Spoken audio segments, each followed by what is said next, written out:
Thank you for having us here. It means a lot to me, and I know it means a lot to my family. To again honor someone we love very much.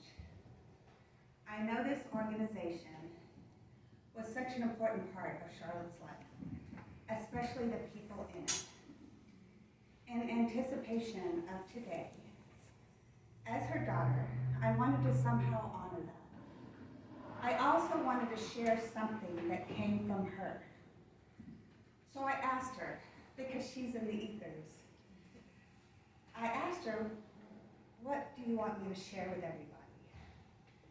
And she responded very enthusiastically. She definitely has some things she would like me to say.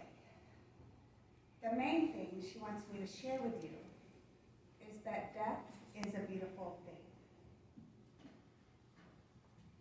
But when she was here and all her life, she didn't know that.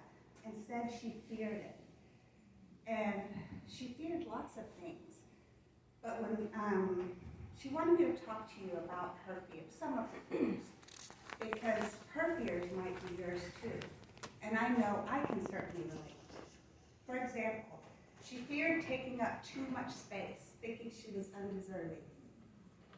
Well, she now, I can tell you, happily takes up as much space as she wants.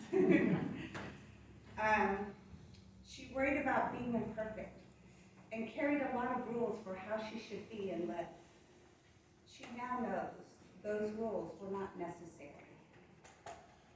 She was afraid to share her true thoughts and feelings at times, thinking there was something wrong with her. She now knows she was always just fine the way that she is. She was afraid of the guilt and regret she carried for mistakes she made in the past. She now knows that all she needed to do was learn and grow from her mistakes and forgive herself.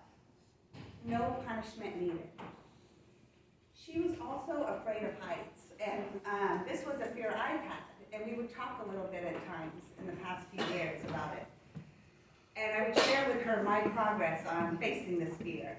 And in facing it, it lost some of its intensity and got easier for me. But for her, her fear of heights got more pronounced. And she would get nervous just getting on a little step stool this far off the ground. Now, fast forward to recently, a few hours after she passed from her body, I felt her presence very strongly at that time. And so it just came to me to spontaneously ask her, hey Mom, so how is that fear of heights for you now? And suddenly I felt a burst of joy, and she basically said, what fear of heights? I love it up here. So she wants me to tell you that no matter what your life is or has been like, you are much more than you think you are. You are certainly more than what other people think of you. And again, that death really is a beautiful thing. Thank you.